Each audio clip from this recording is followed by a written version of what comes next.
हरियाणा सरकार एवं शिक्षा निदेशालय द्वारा स्कूलों के ग्रीष्मकालीन अवकाश के दौरान भाषा समर कैंप का आयोजन सरकारी एवं निजी विद्यालयों में किया जा रहा है, जिसमें भाषा के ज्ञान के अलावा संस्कारों की शिक्षा एवं महापुरुषों की जीवनी से प्रेरणा लेने हेतु छात्रों को प्रोत्साहित किया जा रहा है।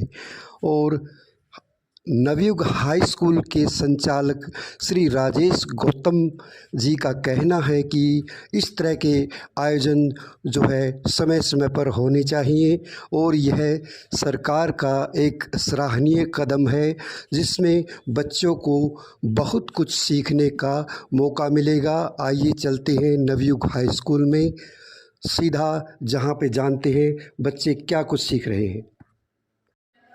ताज़ा बुलेटिन समाचार में आप सभी दर्शकों का हार्दिक स्वागत है। आज हम पहुंचे हैं नारनौल के नवयुग हाई स्कूल में, जहां पर भाषा समर कैंप का आयोजन किया जा रहा है और जिसमें जो नियमित शिक्षा से अलग कुछ बच्चों को सिखाया जा रहा है। और इस बारे में ज़्यादा जानकारी के लिए हम बात करते हैं यहाँ के जो अध्यापक हैं अनिल जी से कि किस तरह का आयोजन है और क्या कुछ सिखाया जा रहा है और बच्चों को क्या कुछ नया सीखने को मिल रहा है। नमस्कार। पहले मुझे ये बताइए, सरकार ने जो है आयोजन किया है उसका मुख्य उद्देश्य क्या है? इसका मुख्य उद्देश्य हिंदी भाषा को प्रोत्साहन देना है। इसके अलावा बच्चों के जो कलात्मक विकास है उसके अंदर रुचि पैदा करना है कि भाई महापुरुषों के बारे में, हमारे जो क्रांतिकारी हैं, देश की आज़ादी में जिन्होंने बढ़ चढ़ करके भाग लिया, देश के लिए बलिदान दिया, और भी अन्य जो समाज सुधारक हैं जैसे स्वामी विवेकानंद है, स्वामी दयानंद सरस्वती हैं, उनके बारे में बच्चों को अवगत कराना, ताकि उनको हमारे देश के इतिहास के बारे में, सामाजिक सुधारकों के बारे में उनको ज्ञान हो सके। और हमारा जो निर्धारित पाठ्यक्रम है उसके अलावा भी उनको जानने का मौका मिले और इसके अंदर हिंदी भाषा के अंदर प्रोत्साहन देना, हमारी जो राष्ट्रीय भाषा है, ताकि उसके बारे में बच्चे काफ़ी कुछ जान सकें। और ज़्यादा जानकारी के लिए स्कूल के जो संचालक हैं श्री राजेश गौतम जी, उनसे बातचीत करते हैं। नमस्कार जी। नमस्कार। हाँ सर, मुझे बताइए कि जो नियमित पाठ्यक्रम है या नियमित शिक्षा है उसके अलावा अलग से आप क्या सिखा रहे हैं इस समय पर?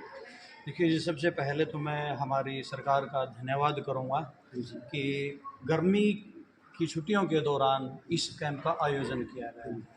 और ये जो कैंप है, जो हमारा निर्धारित पाठ्यक्रम है उसको औपचारिक शिक्षा बोलते हैं, उससे अलग बच्चों को हमारी जो भाषा है हिंदी भाषा उसको और मजबूती मिले, पहला उद्देश्य ये है हमारा।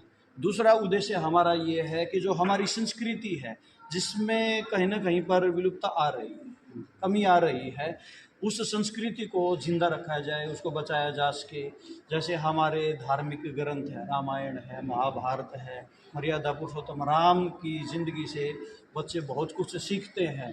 तो इस तरह का जो कैंप है, हम कैंप में सभी अध्यापक हैं यही बच्चों को शिक्षा दे रहे हैं कि हमारे संस्कार कैसे हैं, हमारी संस्कृति कैसी है। तो इन्हीं कैंप के माध्यम से ही इस संस्कृति को जिंदा रखा जा सकता है। यानी कि प्रमुख तो ये है कि संस्कारों की शिक्षा, बिल्कुल, संस्कारों की जीवनी से मिले। हाँ, तो टीचर जो है महापुरुषों की जो जीवनियाँ है उनके माध्यम से, उनके एग्जाम्पल दे के बच्चों को सिखा रहे हैं और बच्चे बड़ा लुत्फ उठा रहे हैं इस चीज़ का, बड़े इंटरेस्टेड है और बड़े खुश हैं कि हमारा ऐसे कैंप का आयोजन बार बार होना चाहिए, बच्चे सीख रहे हैं।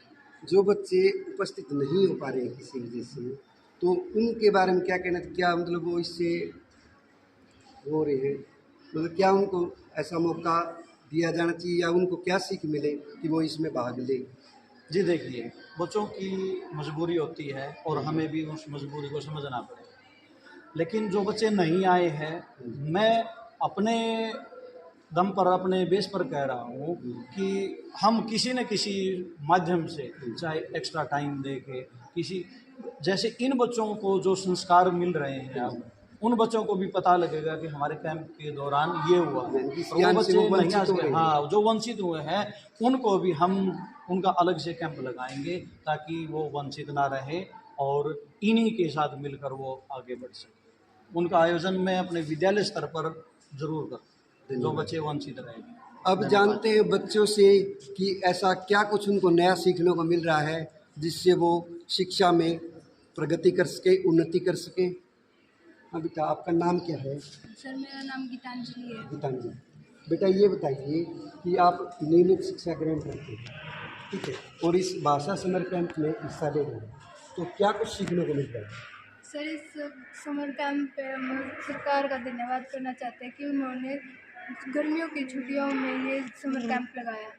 इससे हमें हमारी संस्कृति का पता चलता है, महापुरुषों के बारे में पता चलता है और हमें पता चलता है कि भाई हमारे इस हिंदी भाषा का क्या ज्ञान होता है हमें, और हमारे जो महापुरुष हुए हैं वेद पुराण ग्रंथों के बारे में भी हमें बताया जा रहा है। भाषा और संस्कार के अलावा और कुछ क्या सीखने को मिला? हमें तो भाषा का विकास हो गया, संस्कार हो गए, महापुरुषों की जीवनी से सीखने को मिला, और इससे अलग कुछ सीखने को। जो हमारे पहले के समय में जो वो महापुरुष हुए हैं वो हमें अच्छा ज्ञान प्राप्त बताते हैं कि हमें क्या करना चाहिए, हमें अच्छा बोलना चाहिए, इस तरह से बता रहे हैं। और हम यही बोलना चाहेंगे सरकार को भी इस तरह के आयोजन समय समय पर करते रहिए। ठीक है, धन्यवाद। हाँ बेटा, आपका नाम क्या है? सर मेरा नाम निशा। निशा। बेटा ये बताइए कि जो आप इस कैंप में हिस्सा ले रही है, ठीक है, संस्कार का इन्होंने बताया, संस्कार की शिक्षा मिल रही है, महापुरुषों के जीवन से बहुत कुछ सीखने को मिल रहा है, तो इस तरह के आयोजन क्यों ज़रूरी है? इस तरह के आयोजन इसलिए ज़रूरी है क्योंकि हमें ये पता चलता है कि दान का हमारे जीवन में क्या महत्व है, और महाभारत के बारे में पता चलता है, रामायण के बारे में पता चलता है। और जब हम ऋषि मुनियों को दान लेते हैं और देते हैं, हमारी पोजीशन कैसे होनी चाहिए, हमें खाना खाने से पहले हाथ धोना चाहिए, और ये मोबाइल का यूज़ बहुत कम करना चाहिए। इस तरह की बातों का पता चलता है। आपने बहुत अच्छी बात बताई कि मोबाइल से दूर रहिए, क्योंकि हम कहीं न कहीं किसी न किसी रूप में देखते रहे हैं कि मोबाइल जो है हमारे आम जनजीवन में बाधा बन रहा है ना। ठीक है बेटा, धन्यवाद। बेटा यहाँ पे बताया कि महापुरुषों की जीवनी से ज्ञान दिया जा रहा है, संस्कारों की शिक्षा दी जा रही है, और रामायण महाभारत के बारे में बताया जा रहा है। तो आपको रामायण में ऐसा कौन सा पात्र है जिससे आप सीख ले रहे हैं? सर मुझे रामायण में सबसे अच्छा पात्र श्री राम का लगा, क्योंकि वो एक मर्यादा पुरुषोत्तम थे जिन्होंने अपने पिता के वचन की लाज रखते हुए 14 वर्ष का वनवास काटा था और अपनी माता का आज्ञा का पालन किया था। जी, तो इसके अलावा और कुछ सीख रहे हैं आप? देखो नियमित पढ़ाई कर रहे हैं, ठीक है, तो क्या उनके अंदर शामिल नहीं होते संस्कार महापुरुषों की जीवन? सर बिल्कुल उनके अंदर भी होते हैं, लेकिन उस समय पढ़ाई का भी टाइम होता है तो टीचर उस समय ज़्यादा ध्यान नहीं दे पाते, लेकिन अब विशेष रूप से उन बातों पर ध्यान दिया जा रहा है और हमें हमारे संस्कार भी सिखाए जा रहे हैं और संस्कृति भी सिखाई जा रही है जो विलुप्त होने के कगार पर है, लेकिन अब हमें हमारी संस्कृति की तरफ ध्यान दिया जा रहा है। हमारी विलुप्त हो रही संस्कृति का ज्ञान और महापुरुषों से सीखने को मिल रहा है। जो इसका आयोजन जो है भाषा समर कैंप के नाम से हरियाणा सरकार के आदेशानुसार किया जा रहा है, और आपने बच्चों से भी देखा कि किस तरह से ज्ञान प्राप्त कर रहे हैं, और आप सभी दर्शकों का इसके लिए धन्यवाद।